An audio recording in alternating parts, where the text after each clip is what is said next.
വിൻസ്മേര ജ്വല്ലറിയുടെ ഗൾഫിലെ ആദ്യ ഷോറൂം ഷാർജയിൽ പ്രവർത്തനം ആരംഭിച്ചു. നടൻ മോഹൻലാലാണ് ഷാർജ റോളയിൽ ഷോറൂമിന്റെ ഉദ്ഘാടനം നിർവഹിച്ചത്. ഫാൽക്കെ പുരസ്കാരത്തിന് ശേഷം ആദ്യമായി ഗൾഫിലെത്തുന്ന ലാലേട്ടനെ സ്വീകരിക്കാൻ വൻ ജനാവലിയാണ് ഷാർജയിൽ ഒത്തുകൂടിയത്. മോഹൻലാൽ എത്തുന്നുവെന്ന വാർത്തയറിഞ്ഞ് മണിക്കൂറുകൾക്ക് മുമ്പ് ഷാർജ റോളയിലെ തെരുവുകൾ മുതൽ സമീപത്തെ കെട്ടിടങ്ങളുടെ ബാൽക്കണികൾ വരെ ആളുകളെ കൊണ്ട് നിറഞ്ഞു. കാത്തിരിപ്പിനൊടുവിൽ ലാലേട്ടന്റെ സ്റ്റൈൽ ആൻഡ് എൻട്രി. വിൻസ്മേരയുടെ UAE ആദ്യ ഷോറൂമിന്റെ ഉദ്ഘാടനവും ആദ്യ വിൽപ്പനയും നിർവഹിച്ച ശേഷം ലാലേട്ടൻ ആരാധകർക്ക് മുന്നിലേക്ക്.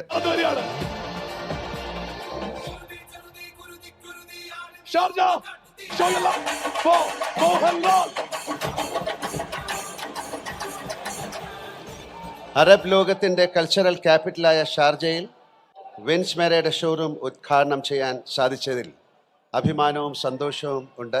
ഓരോ വ്യക്തിക്കും ഓരോ അഭിരുചിക്കും അനുസരിച്ചുള്ള ഓരോ ആഭരണമുണ്ട് എന്ന് ഞാൻ വിശ്വസിക്കുന്നു. വിൻസ്മേര ഒരുക്കുന്ന ആഭരണങ്ങൾ ആദ്യ നോട്ടത്തിൽ തന്നെ നിങ്ങൾ കുതിച്ചു പോകും. വിൻസ്മേരയുടെ പരസ്യ വാചകം പറയുന്ന പോലെ ആരും കുതിച്ചു പോകും. ദാദാ ഫാൽക്കെ അവാർഡ് നേട്ടത്തിന്റെ ആഘോഷവും ഇതോടൊപ്പം നടന്നു.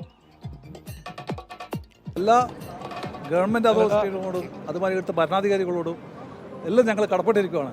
പക്ഷെ അത്രയും നല്ലൊരു ഇവൻറ്റ് ഇത്രയും ആൾക്കാരും ഇത്രയും റോള കണ്ടതിൽ വെച്ച് ഏറ്റവും വലിയൊരു ആൾക്കൂട്ടം തന്നെയാണ് നിങ്ങൾക്ക് മനസ്സിലാവും. വിൻസ്മേര വർഷങ്ങളായി ഇൻ്റർനാഷണലാണ്. ഒരേ ഒരു വ്യത്യാസം മാത്രം ഉണ്ടായിരുന്നു. ഇതുവരെ ഞങ്ങൾ മാനുഫാക്ചറിങ്, ഹോൾസെയിൽ, എക്സ്പോർട്ട്, ഇമ്പോർട്ട് ഇന്ന കാര്യങ്ങളിലായിരുന്നു. ഇന്ന് തൊട്ട് ദുബായിലെയും UAEയിലെയും ജനങ്ങളുടെ മുമ്പിലേക്ക് ഞങ്ങളുടെ സ്വന്തം ഷോറൂമുകളിൽ വന്നിട്ട് അവർക്ക് ഞങ്ങളുടെ ജ്വല്ലറിയുടെ നല്ല ഡിസൈൻസ്, നല്ല കളക്ഷൻസ് അവർക്ക് കളക്ട് ചെയ്യാൻ പറ്റും. അതാണ് ഇന്നത്തെ പ്രത്യേകത. വിൻസ്മേരയുടെ ദുബൈയിലെയും അബുദാബിയിലെയും ഷോറൂമുകൾ കൂടി ഇന്ന് മോഹൻലാൽ ഉദ്ഘാടനം ചെയ്യും.